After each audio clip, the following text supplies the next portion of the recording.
Salut, ça va? Aujourd'hui, on se retrouve pour faire du bricolage ensemble parce que je vais faire un fond photo. Au cas où vous ne me connaissez pas, je fais des recettes, je fais des photos. Vous pouvez trouver toutes mes photos sur Instagram. Et je vous parle très souvent en story des fonds que j'ai fait moi-même, qui sont des fonds en bois, parce que je n'ai aucune compétence en peinture, et donc je n'ai pas réussi à peindre des fonds. J'en ai donc deux que je vais vous montrer tout de suite. Un blanc que j'utilise pas très souvent, je pense qu'en fait il faudrait que je le ponce, que je le vieillisse un petit peu parce qu'il est trop blanc. Et un marron, donc ça c'est fait avec de la lasure. C'était les planches d'un vieux portillon. C'est celui que j'utilise dans pratiquement toutes mes photos, donc on a un très très gros besoin de changement. J'ai des planches parce qu'on a construit un enclos pour les tortues il y a pas très longtemps, donc du coup, le planning du jour, c'est de vous montrer comment je fais pour faire un fond. C'est vraiment extrêmement facile. Tout ce qu'il faut, c'est des planches, une visseuse, des vis, et voilà.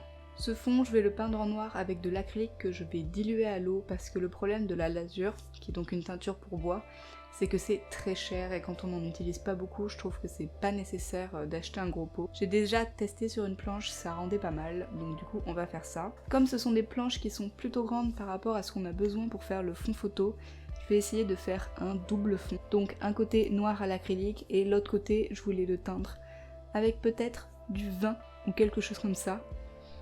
On verra comment ça se passe. Je coupe le micro et on se retrouve en voice-over.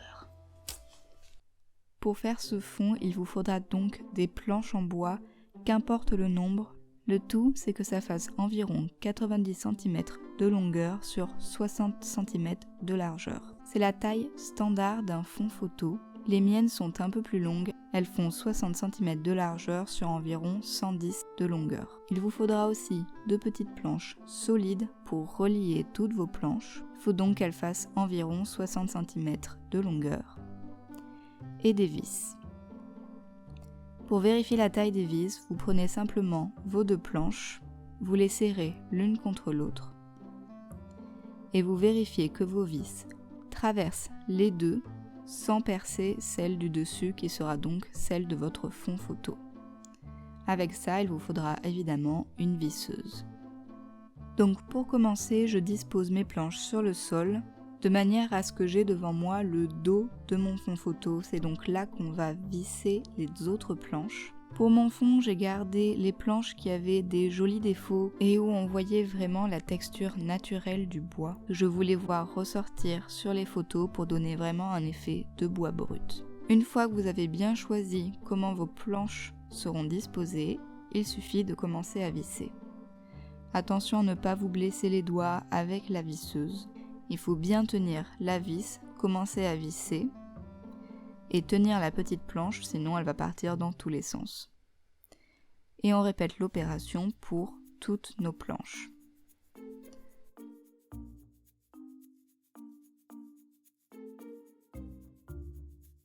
Il faudra appuyer vraiment bien fort pour que la vis puisse rentrer dans le bois.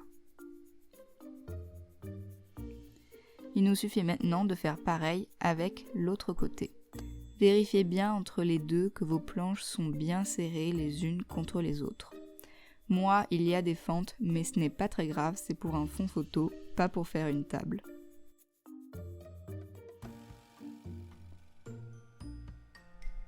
Toutes nos planches sont vissées, mais on a un petit souci. Comme vous pouvez le voir, elles bougent quand on les manipule. Donc, ce que j'ai fait, tout simplement, c'est que j'ai pris des vis et j'en ai rajouté dans les planches. Ce que vous pouvez faire aussi, c'est prendre un troisième morceau de bois d'environ 60 cm et le fixer au milieu de votre fond. Moi, comme j'ai dans l'idée de faire un fond aussi de ce côté-là, je ne l'ai pas fait, mais ça rendra votre fond bien plus stable. Il ne nous reste plus qu'à commencer à peindre, donc je vous montre rapidement le test que j'avais fait en mélangeant de la peinture et de l'eau. Ça donnait cet effet-là, qu'on voit pas tellement bien à la caméra, mais qui est très très joli en vrai. Je prends donc mon acrylique noir toute simple et je vais la mélanger avec plusieurs cuillères à soupe d'eau, donc c'était très difficile de vous montrer à la caméra puisque c'est de la peinture noire, mais c'est vraiment bien liquide. J'essore bien le pinceau, puis je commence à peindre. J'essaye vraiment d'étendre la peinture le plus possible Au final, pour une si grande surface, je n'en utilise pas tant que ça. Par contre, je vous encourage à bien peindre entre les interstices des planches pour ne pas qu'on les voit ensuite. Moi, une fois que c'était sec, j'ai dû repasser un coup.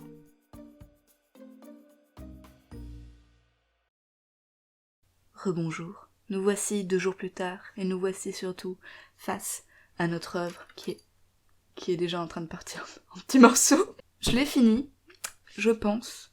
Je voulais attendre parce qu'en fait je voulais faire des modifications par-dessus. Donc là j'ai fait qu'une couche de peinture, je vais vous montrer juste après. Et finalement je trouve que c'est assez en fait. Je pense que je vais pas faire autre chose. Il y a un insecte qui est en train de se promener sur l'objectif.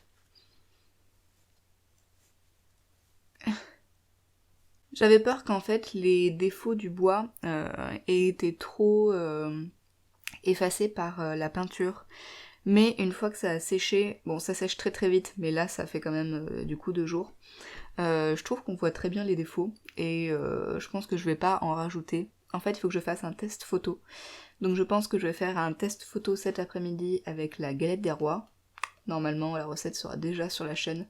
Mon idée c'était de faire pareil qu'avec la peinture noire, donc mélanger la peinture noire, un tout petit peu de blanc et de l'eau, et faire des splash avec le pinceau dessus. Je pense que je vais attendre pour être sûre. Et pareil pour faire la teinture au vin derrière, je vais attendre aussi. Je vais pas le faire maintenant parce que je pense que je vais pas l'utiliser tout de suite de toute manière. Et mon objectif premier, c'est d'être sûre que ça, c'est le produit fini. Du coup, une fois sec, voilà ce que ça donne. Alors là, c'est la lumière du soleil qui tape dessus, je prends pas du tout mes photos dans cette lumière-là, mais ça vous donne déjà une idée. On voit vraiment à travers la peinture les défauts du bois et c'était vraiment ce que je voulais. Du coup, j'ai fait un test avec ma galette des rois qui a depuis été postée sur la chaîne et j'ai trouvé que ça rendait vraiment super bien. La caméra ne lui fait pas trop honneur, mais vous pouvez voir des beaucoup plus jolies photos sur mon Instagram.